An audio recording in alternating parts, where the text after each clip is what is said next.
It's Let me all turn right. this off and see if that helps you. It's fine. I'm just sort of generally unstable right now. So Same. It's like, yeah. Okay. We're here, though. That's what we're matters. We're here. here. We're doing it. Hi, everyone. We are live. Welcome. A couple minutes late. Just getting things lined up in our brains. Welcome back to the Ink Live. I'm so happy to be back in the saddle. I think we missed last week. We're back in the saddle with Professor Ruth Ben-Ghiat, the great explainer of this moment and so much of what's going on. Ruth, it is always good to see you, especially after a 1 week gap. I know. It feels like longer because each day feels like a week and each week feels like a month or two. So it's Yes, really good. And I think we've said this before, but just being together is so important. And I've been trying to see people in person and have nice talks with people. And it's really it's very important to ground yourself right now in real life relations. I deeply agree with that. Um, so, as always, say where you're coming in from the chat. Let's try something different today. If you haven't already done it, you can say where you're coming in from geographically, but tell us something you did in the spirit that Ruth just mentioned. If you did, tell us. Just it would be nice to see examples of things people have done to stay connected to each other. As we talked about last time 2 weeks ago, and then I ended up writing a piece based on it Yeah, about the opposite of fascism. yeah, Living oppositely to what these people want. Um, yep. so Ruth, there's so many things to talk about. Um, I want to get to these protests that I think a lot of people here, April 5th protests, are working towards thinking about planning, making signs for. Um, I wanted to ask you quickly. We haven't had a chance to catch up on this, but a few of your there was kind of a big announcement that a few of your kind Mm, of fascism scholar colleagues, hmm um, I think all at Yale, Timothy Snyder, Jason hmm Stanley, I forget the name of the third Uh, person. Marcy Shore, who's a scholar of Ukraine history, and Tim's wife also. They're all again, you may know more details. They're all kind of Yeah. leaving Yale to take an appointment at the University of Toronto, kind of going to Canada, feeling like maybe, I mean, they obviously got an offer to go there, but feeling like maybe they can't do the work that they have been doing and plan to be doing in the United States or at an American university, given what we're seeing at Columbia and elsewhere. I mean, as far as I know, you're not going anywhere, but can you talk about what that moment is? It was one of the moments where I was, everything's alarming, but that one felt like a bit of a jolt to me. Yeah, and to many others, I've been flooded with messages about it. And uh, I think, I mean, it's yet again, it's like so weird to be living through things that I have written about because going into exile and the experience of exile is a sub theme of my book Strongmen, literally. What happens when regimes take hold, how exile can become, you're not always safe. There's a lot of transnational repression. They come after you no matter where you are. But there's also like exile centers.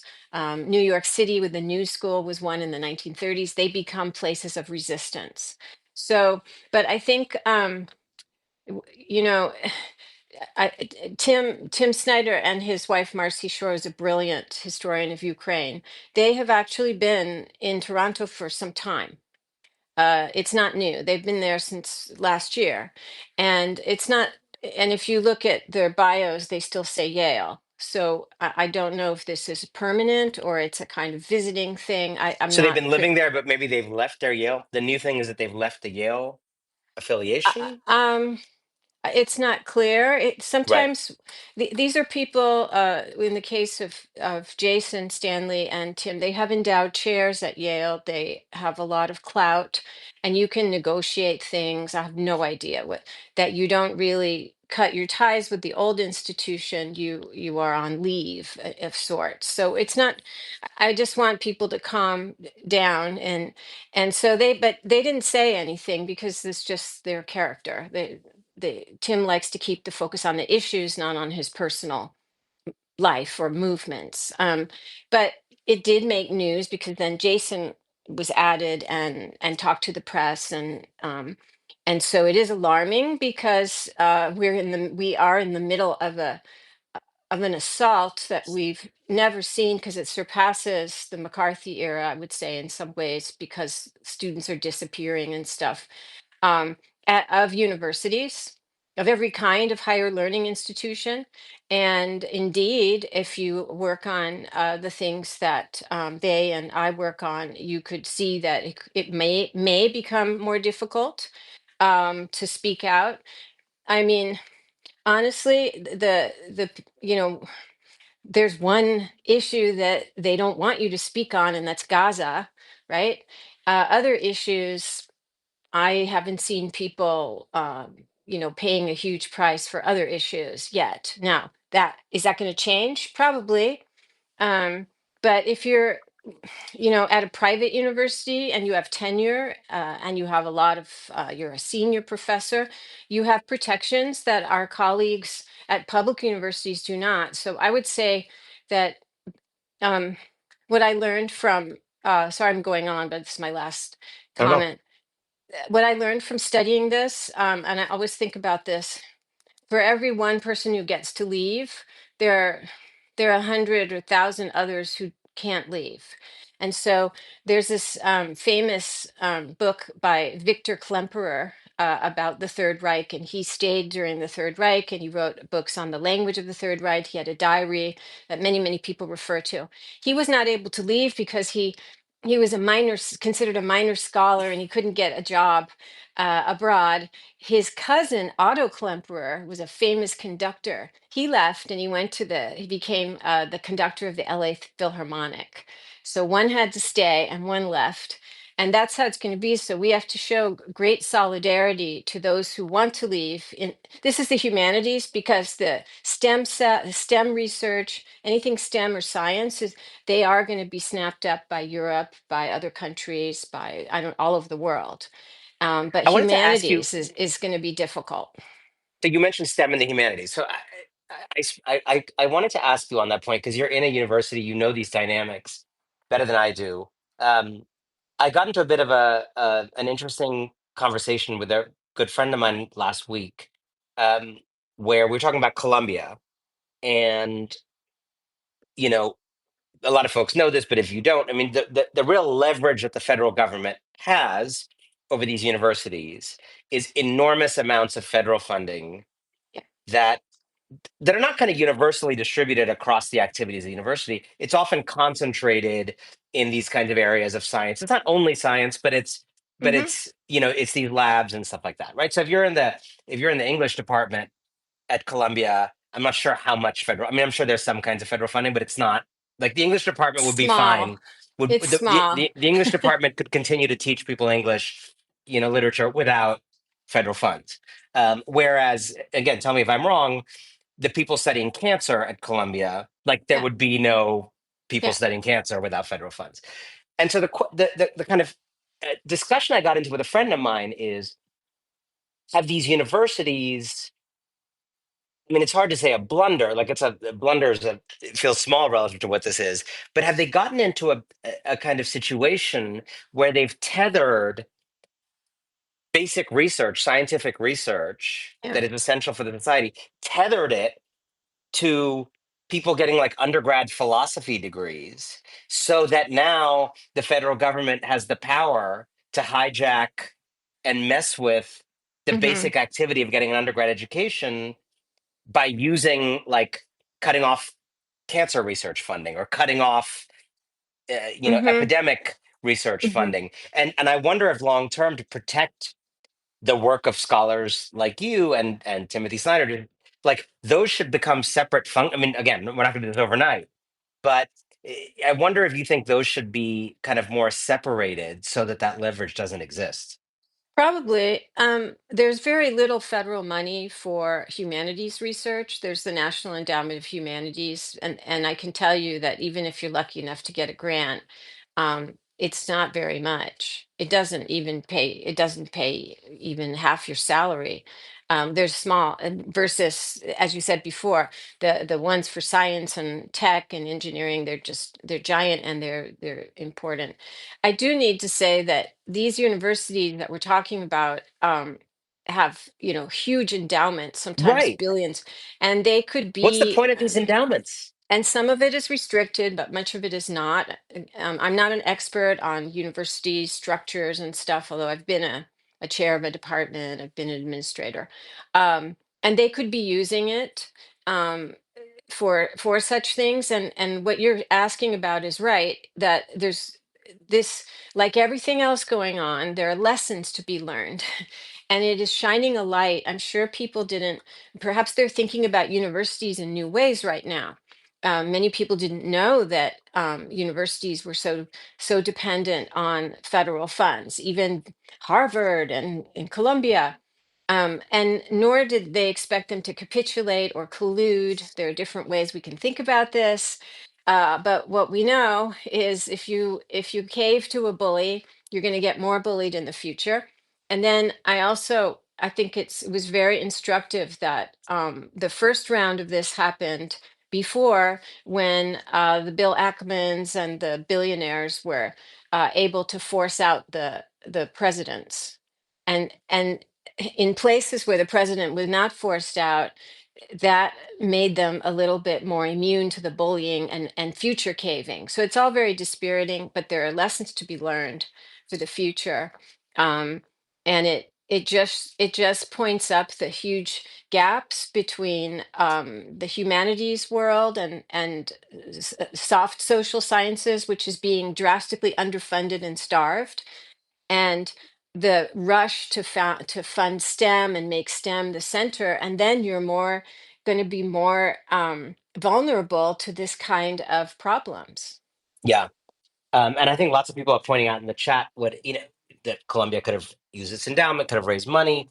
Like, what is so amazing to me, and maybe it's just because I don't understand how to have billions of dollars or what it's actually like to, but in my mind, if I was an individual rich person like these billionaires we talk about, or if I was a university sitting on a multi-billion-dollar endowment, the first thing that would do to me is give me courage. Like that, Yeah, the first yeah, effect of that, the first and most obvious effect of that, if I ran Columbia and had all that money and all those alumni through the entire power structure of the world, like I'd fight. I'd fight a little bit. I'd fight for fun. Like I'd at least see, I'd at least yeah, try. but I we're don't not we're understand these people. Like, what is you might as well just be broke then. What's the point of being rich, or what's the point of having an endowment? Like, it's a real it's a this is going to sound like very minimal. It's a lack of solidarity, it's short-sighted, it's this moral collapse I wrote about in Lucid.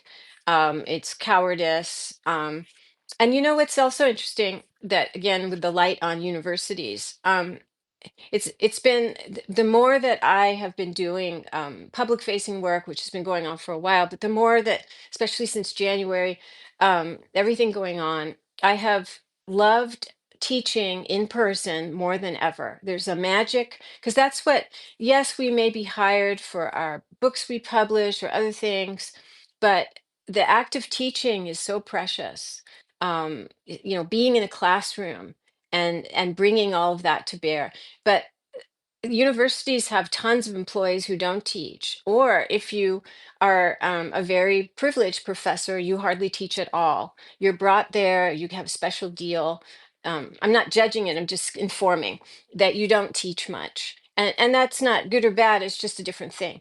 But so when people think about college professors or university professors, we're learning a lot about this world right now, and much of it is dispiriting. And so that's why I wanted to put in a word for a lot of the hardworking professors who teach and inform and teach critical thinking, yeah. and that hasn't been banned yet. Um, so And these leaders are so not doing right by them. I want you no, to forgive the vulgarity of what I'm about to say, but someone's comment in the chat just made me think of this. I feel like, and you can quote me on this, everybody. I feel like what is supposed to be fuck you money has become in this cultural moment fuck me money. Like Yeah. it's supposed to give you confidence, and in fact, it just makes everybody like roll over. So anyway, do with that what Well, you will. yeah, well, the Bezos, the Zuckerberg, I mean, it's been the law firms.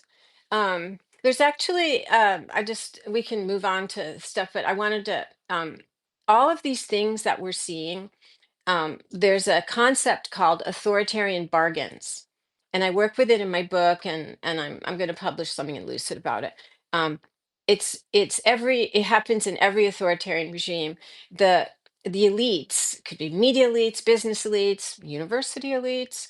Um, they make deals with the leader and the regime or the nascent regime, and the idea is they will be shielded from destruction, they think, in return for being either silent, or they have to be loyal, they have to perform loyalty things, and they certainly can't be places of opposition. And with religious elites, this is very important, because the more corrupt and horrible the leader and the government gets, the more the religious elites have to say that he's a holy man. And we've seen this with Putin, with all, it doesn't matter what the faith is. So I'm seeing these these deals of the law firms, of the universities, as these classic authoritarian bargains. And this, when the bargains are widespread enough in enough sectors, this kind of props up this, it props up these governments. Yeah, and I mentioning the law firms. I just think we're discovering that. I mean, for lack of a better term, our power elite is full of pansies. There's just like Yeah. not a lot of brave people in the American power elite. Like, so if you watching this have ever felt like you don't have courage, or you're not sure about taking this step, like honestly, if you are living and breathing and watching this right now, you are probably braver than anybody in the American power elite, pretty much. So I don't know.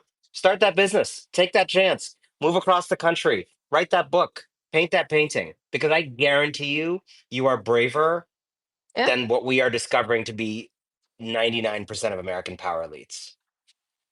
And there's all kinds of reckonings and um, calculations that come at these moments in history. For example, if we go back to why some people are leaving, it's totally individual. That's what I've learned.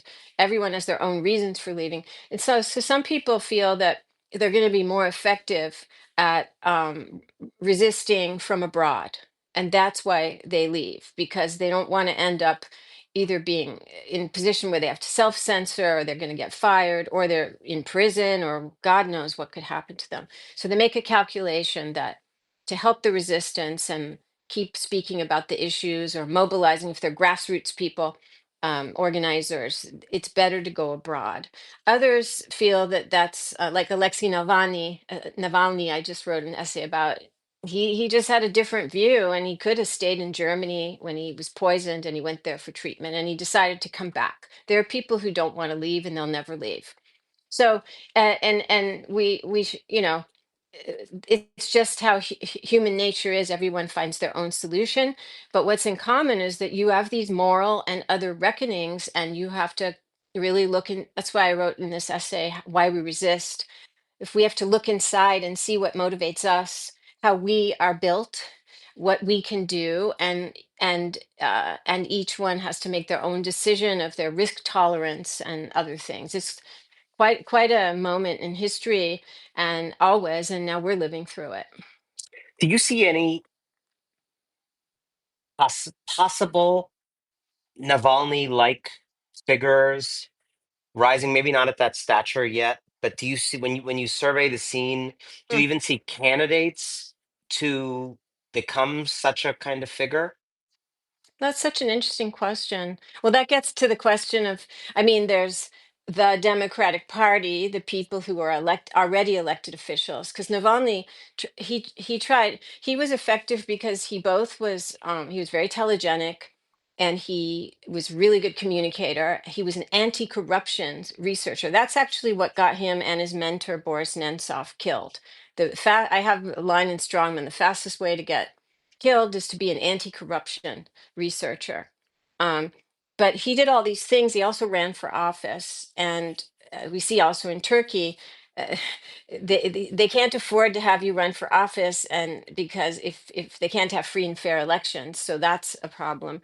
So do we look at figures who are already elected officials and trying to answer this, or do we look more broadly, grassroots figures who are going to appear and mobilize? Because Navalny was kind of like in and out, and I wouldn't know how to single out one person.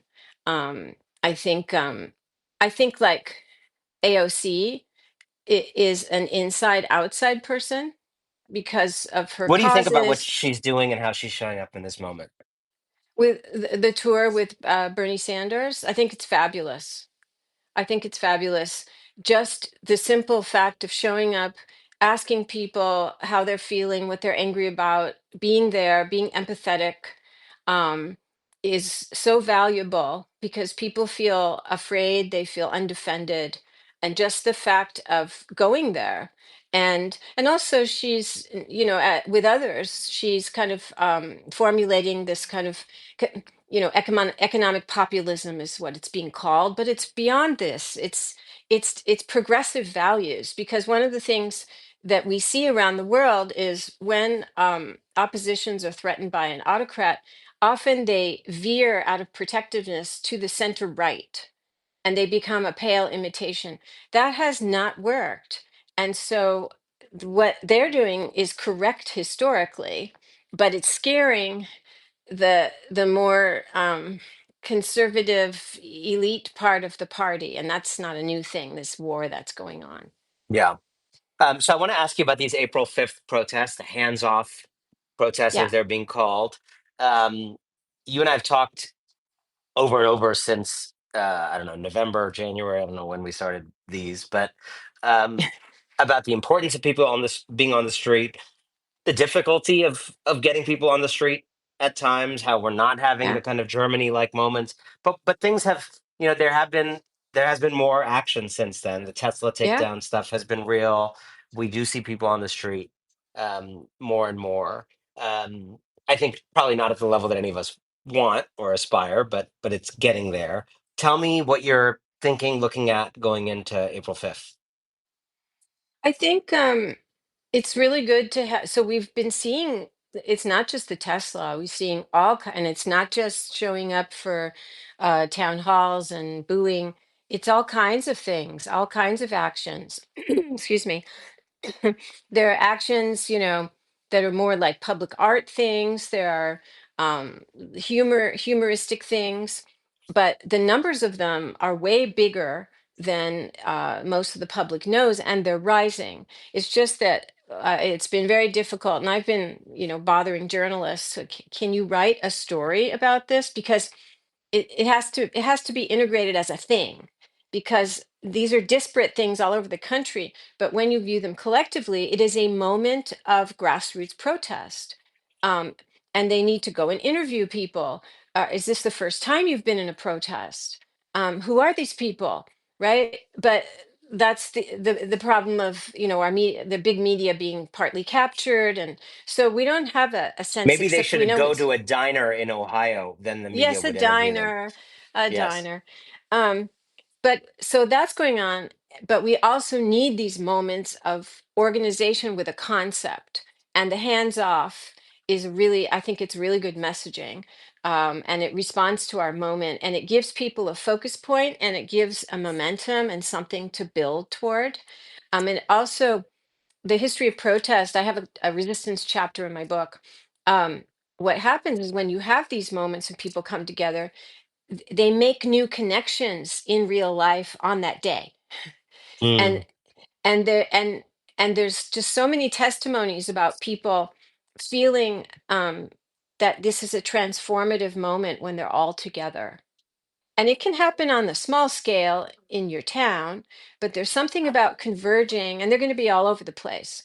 But there's something about converging and being together in a space that people who've done it, even in very hostile, like in Russia in 2012 and 2019, even if you're seeing people getting arrested, there's something transformative about being together and transforming public space into a space of values, like your values, all together.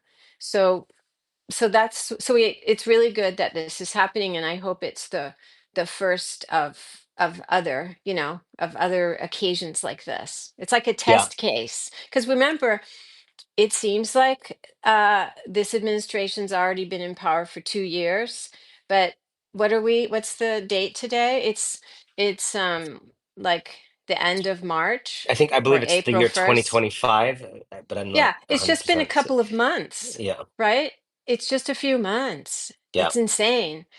So we're new at this. Um,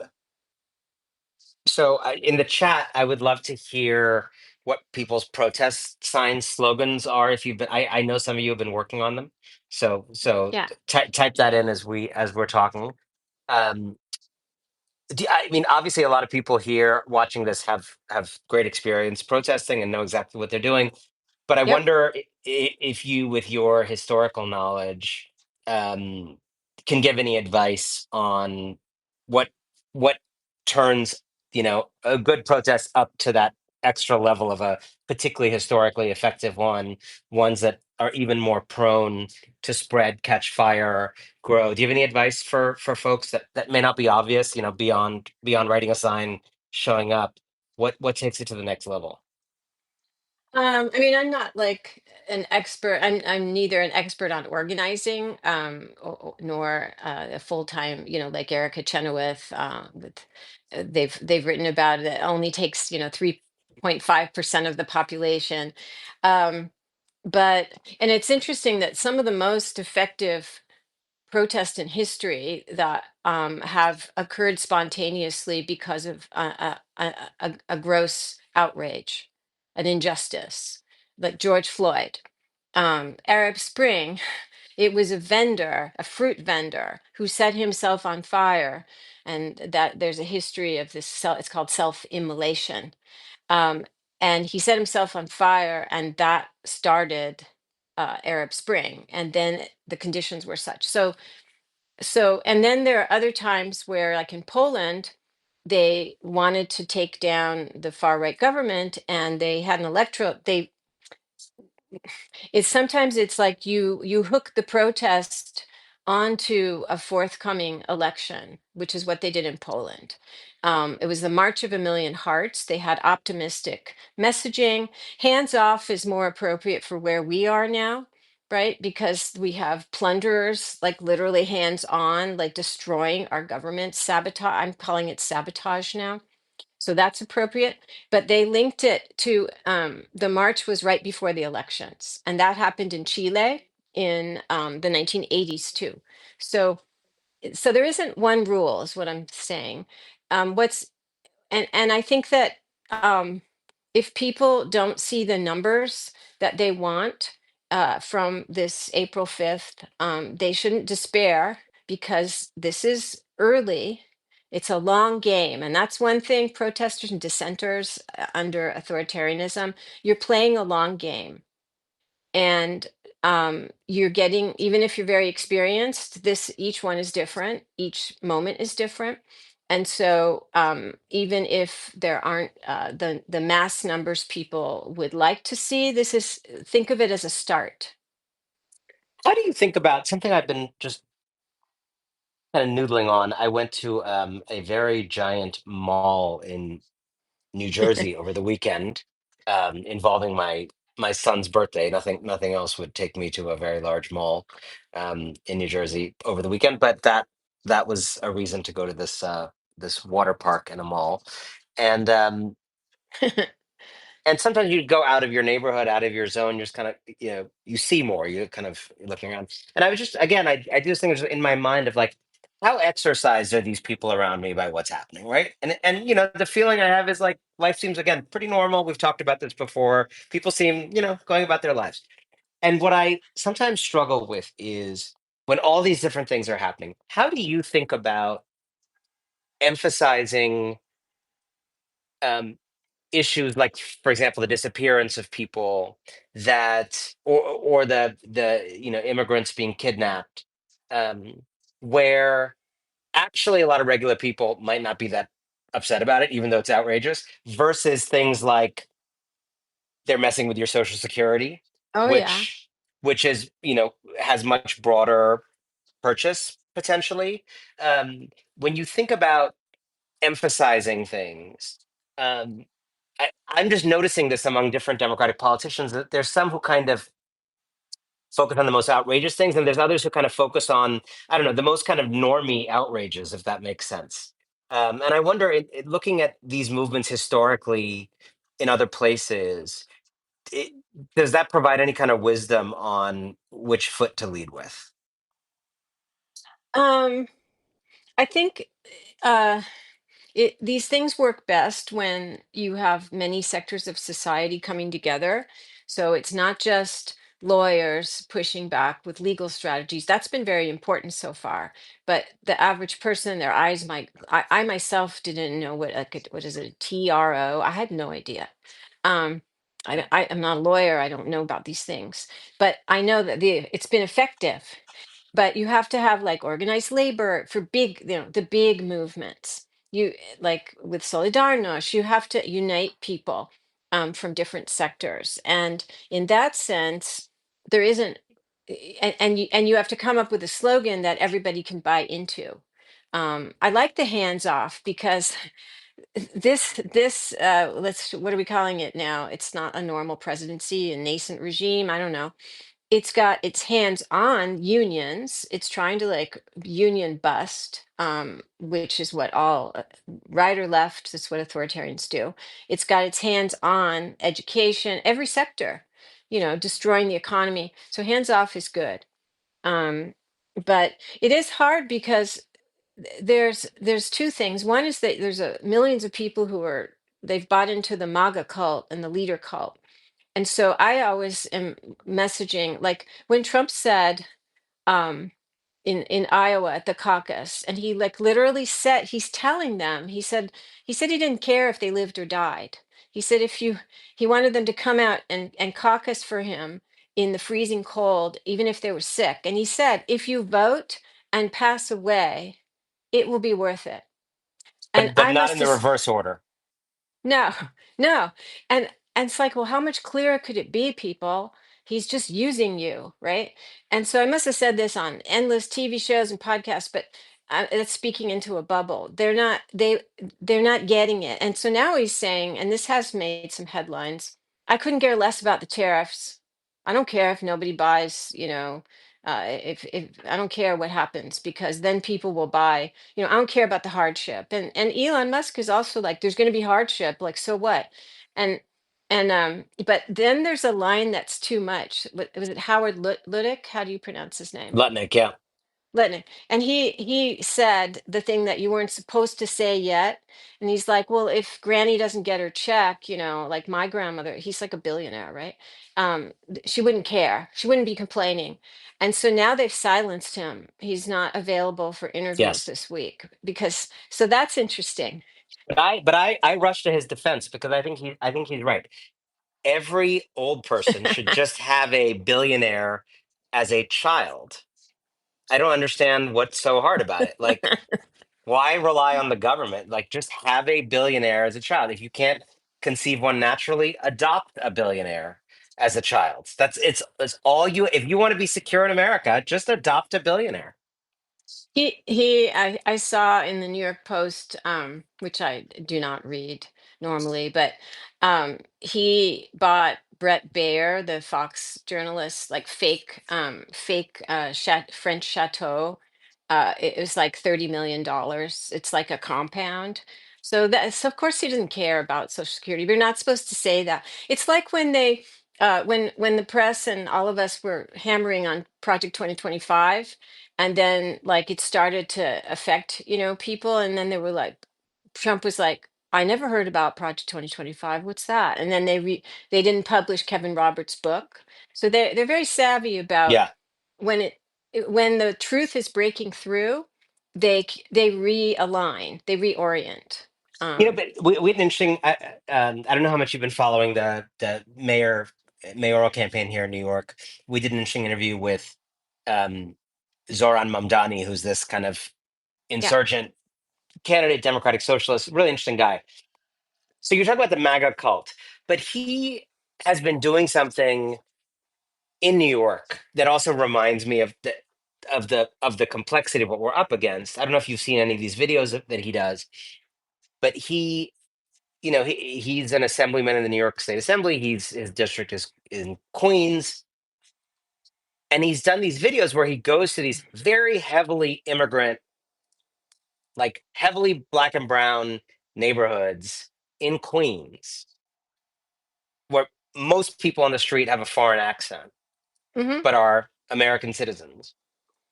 And he did all these interviews asking many of them why they voted for Trump. And there were all these people who voted for Trump, right? Hmm.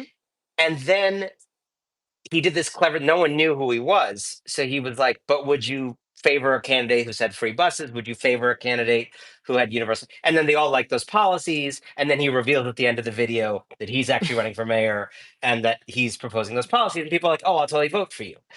And so Hmm.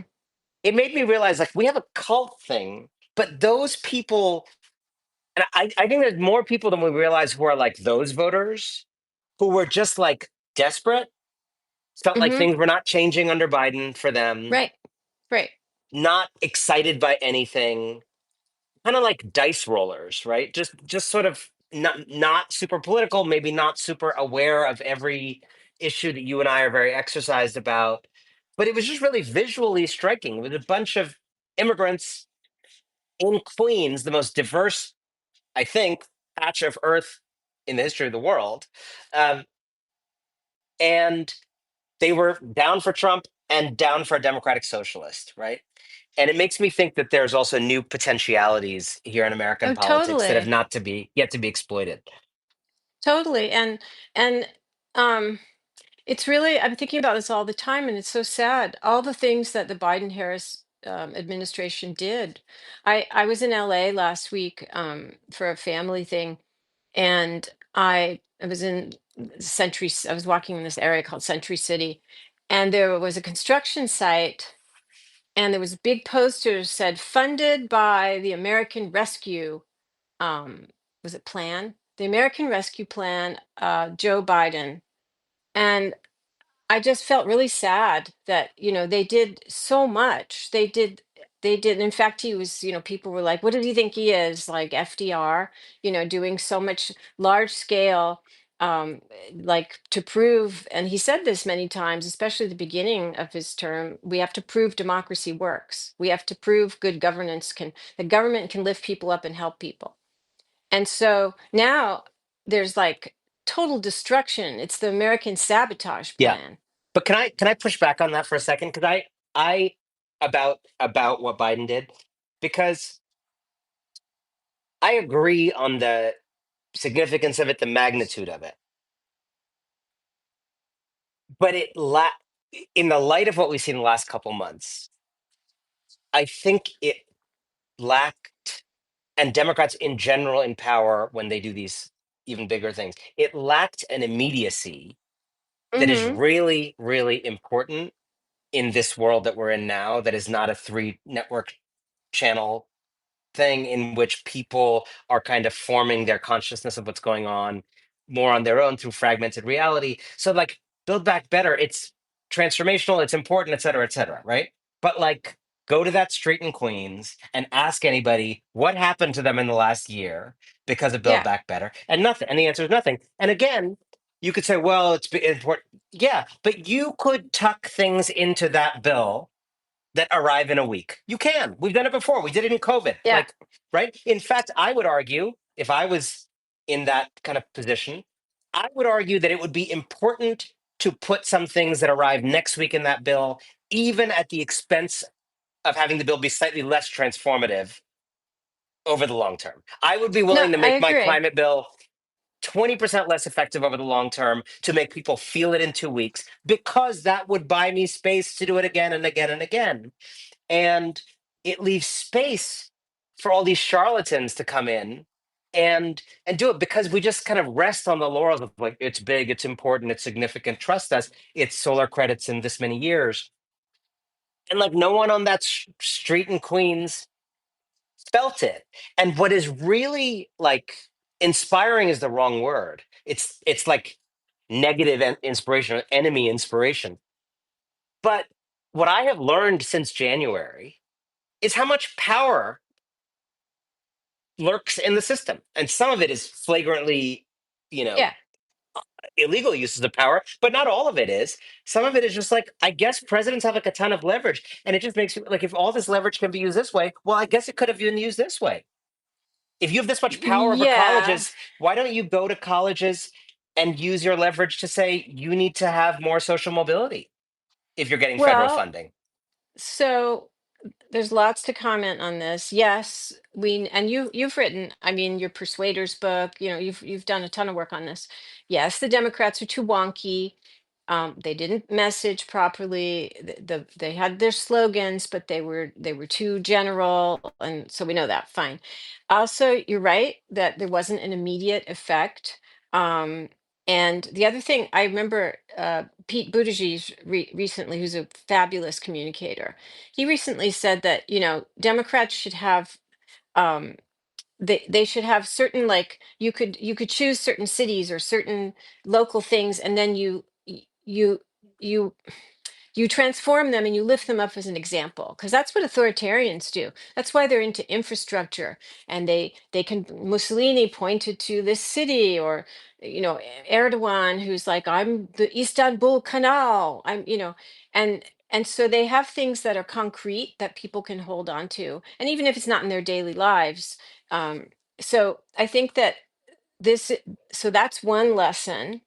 The other is your point about how come government wasn't being used in this way. That's because d- d- democracy is rather rule bound, and it doesn't attract rogues and adventurers who who want to disrupt the system. And um, perhaps we need a little disruption, but not at the expense of the rule of law. And so once again, I think a way to see this terrible period is also as a laboratory for things that what can we learn from this? There's plenty Yes. of awful things. I mean, awful things that were unthinkable for many, not for all, certainly. Um, but there are also things, lessons to be learned, and your work is all about that. How do we improve, how do we use the present to improve? And mine is like, how do we see what's been done abroad, and now is being done here, and work with it. Um, I wondered if you had any thoughts on the Greenland Oh expedition. my God, the great lad. I'm getting enormous pleasure from those memes of of Vance, like, I don't like standing in that stupid looking coat. I don't know if Yes. anyone's seen them. Um, I have some friends who are artists. I'm trying to get them to make particular ones, because we need humor. Yes. It's what can I say? Actually, so I've been reminded of the fascist period, when nobody was talking in fascist Italy about Albania. It was just like off there, you know. And all of a sudden, Mussolini decides, we must have Albania. We must have it for our national security, and the same crap that we're hearing now. And so there you had a one party state and totally captured media and propaganda apparatus. But because I've studied, it was a long regime, it was 17 years. And then he had a kind of comeback at the end. And so when they had a new propaganda, like, theme, it would there were test things that would slowly start inserting the name Albania, and then it would become a thing, and then he invaded in 1939, and so there was a big uptake. The same with the Jews, who were not um, Mussolini didn't for the first 16 years, he didn't persecute the Jews, and you didn't hear about Jews until it was time to do it. And so I feel the same way about Nobody ever talked about Greenland. It wasn't a thing in the press. And then here it is, and now it's being normalized even by people who are not in favor of it. So we're having, polls. How many percent, what percent of Americans think we should have Greenland? And so I keep thinking of Albania, like it's not a thing and then it's a thing. And this is all quite Yes. disgusting. It's disgusting. And then we all end up participating in that That's what I dynamic don't, unwittingly. that, that's what, now, are we going to just not participate and ignore it while they do their plundering thing? Because so I'm just putting attention on this, the propaganda part, because there's also, of course, the analysis. Why do they want Greenland? They want to plunder the minerals. Then there are the people who have the long-term network state. They're going to use it as a laboratory, whatever. um but it's just, I just want to like be in the present and say how disgusting it is that Trump is like, we're going to have it one way or the other. Really. And this is Yeah. where my mind goes to Mussolini and Albania. He's like, we got to have it for our national security, and then they invaded. Yeah. I would prefer France, but anyway, but that's a different issue. So He tried that C- too. Cecile just raised a great point in the chat, um, which is that the same thing that you just described is now, and I hesitate to even mention it for the exact same reason, but the same dynamic you described is happening around this like conversation of a third term, right? And Ugh. they're like soft launching these little things, and but again, it seems very. I mean, he's an idiot, but it seems deliberate. Again, I don't want to make it a thing by talking about it, but it does seem like the same thing is happening, is it not? Yeah, I was laughing because one of my friends is the projection artist Robin Bell, and you may know, he would project things onto Trump International Hotel during Trump's first Right, term. right, right. And when Trump was saying, excuse my language, that like non-white countries were shithole, and so he had a projection where he said this is a shithole, like on the facade of Trump International, and he had poop emojis. So I was thinking, I should, if I were more, I would like to have poop emojis coming up when you mention such things, like a third term. I would like my screen to be inundated with poop emojis to show how disgusting all of this is. So this is the trial balloon where you start floating it. It's just that in his, up to now, whether it was this in office or out of office, he he was much more tentative. Now he's in office, and it's very dangerous right now because he's a narcissist, and he's very damaged, and he feels extremely empowered because of all the capitulations. And so he's just like the same with Greenland. He's like, there are methods.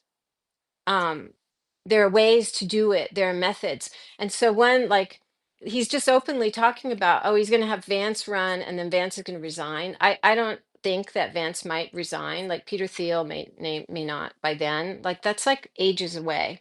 But the reason he's actually talking about it, um this is a bit of a riff, but so he feels he's very diminished.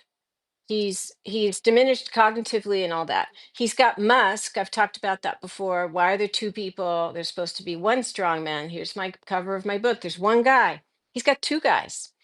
And then Vance is like, I don't think he trusts fully Vance and Peter Thiel, and they're connected to Musk. So I think that the third term thing is also a way to keep his personality cult that has saved him all these years through all the stuff. Somebody was saying, yeah, he's an adjudicated rapist, he's a convicted felon, and yet that leader cult has remained pretty like robust. And now he's got challenges actually.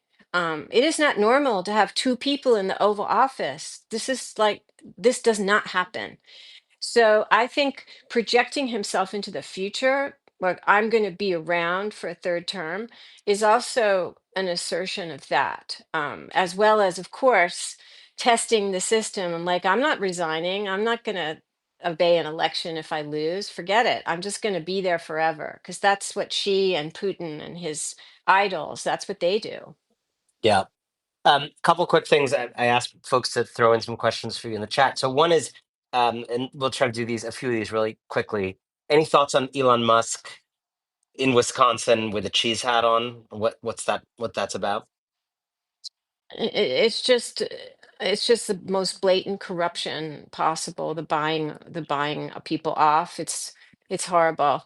And he's being, the courts are supporting him. That's like a whole other thing. A lot of people are asking, and I get it. It's not a very specific question, but it's the question on people's minds. Like, how do we stop this? How do we stop this? Right? Um, I wonder, to sharpen it maybe a little, is there something, a missing ingredient that you're not seeing? I mean, we're talking about a lot of things that are starting to come together. I wonder what the biggest missing ingredient that people here can be part of, kind of bringing to bear. Um, I don't the missing ingredient, like the solution to how do we it's really I've been working really hard on how we think about what's going on because this is new. There aren't supposed to be two people. We have so you don't just get rid of one person. How do you get rid of Musk? He's colonizing the whole government. It's really, really serious, and I don't really know. It's brand new. No country has ever had it. So I just want to make that clear. We are innovating. America is the place of innovation. So we're innovating, and I don't know how you solve that right now because there's no political will of Republicans to get rid of him. So that's a problem. Um, I think there will be a reckoning though when the Social Security check, when things start falling apart more, because sadly, with situations where there are leader cults, again, the Musk thing is, I don't know what to do, but the rest of it, you need kind of often it's when there's catastrophe. Um, that's when people, and that's when both the categories of the MAGAfied, I'm going to call them, and the detached, apolitical people, that's when they start waking up. So One more thing I want to ask you before we let you go. Before that, a little ritual. You see this little button here? So there's probably a bunch of people here who came by way of Lucid and are not subscribed to the Ink. So subscribe to the Ink right now. There's a bunch of people who came through the Ink, not subscribed to Lucid. You can also change that by pressing that button. Subscribe. And there's maybe some people who somehow ended up here not being subscribed to either, but you were just passing through the app. You can subscribe to both with this button right here. And if you did, I want you to tell us in the chat that you just did. Only the people who are actually doing it right now. Don't I appreciate if you already were, but I want to hear from the people who are doing it right now and subscribing to one of these or both of these for the first time because we're very And, excited and to have you aboard. today's a special day because Lucid launched yesterday, 4 years ago, but today was the first post I ever published. Like the launch day was just welcome to Lucid, the vision, and it was called Drain the Swamp, and it was about Putin, Mussolini, and Trump corruption. So today is like the fourth Wow. anniversary. Yeah, Happy fourth anniversary. That is awesome. thank you. Congratulations. Wow. All It's right, incredible.